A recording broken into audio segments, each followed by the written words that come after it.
নাম আব্দুল রহিম। বাংলাদেশে এক ছোট্ট গ্রাম থেকে জীবিকার তাগিদে পাড়ি জমিয়েছিলেন সৌদি আরবে। চোখে ছিল হাজারটা স্বপ্ন, মায়ের জন্য একটা আধা পাকা ঘর, ছেলের জন্য ভালো স্কুল ও স্ত্রীর হাতে সোনার চুড়ি।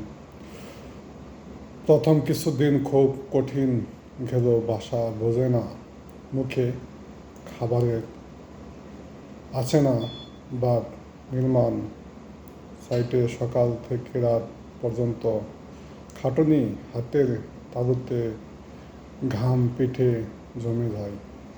তবু মায়ের মুখটা মনে পড়ে, মনে হয়তো সব সত্য করা যায়। প্রতি মাসে টাকা পাঠায় দেশে, কিন্তু দেশে সবাই ভালো, প্রবাসে বুঝিয়ে সে রাজা হয়ে গেছে। কেউই জানে না সে ছোট একটা কামরার 4-5 জন মিলে থাকে। সবার জায়গাও ভাগ করে নিতে হয়। ঈদে আসে উৎসব ঈদে আসে উৎসব, কিন্তু হালিমের জীবনের উৎসব নেই। ফোনের উপায় থেকে ছেলে কঠোর শোনা যায়, বাবা তুমি কবে আসবে। বুকটা হাহাকার করে ওঠে, অথচ উত্তর দিতে পারে না।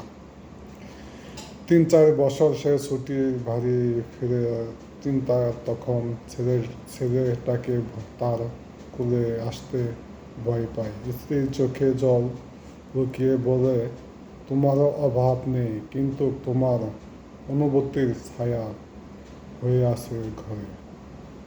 হালিম বুঝে যায় জীবনের আসল মূল্য শুধু টাকা নয়, ভালোবাসা, সময় আর নিজের পরিজনের পাশে থাকা আরও অনেক বেশি প্রয়োজন ছিল। শেষ কথা, প্রবাসীদের আমাদের দেশের জন্য পরিশ্রম করে, বৈদেশিক মুদ্রা পাঠায়, অথচ তাদের জীবনটা কষ্ট আর প্রতিহিংসার ভরা। তাদের সম্মান করা, অনুভূতি বোঝার আমাদের সবার দায়িত্ব।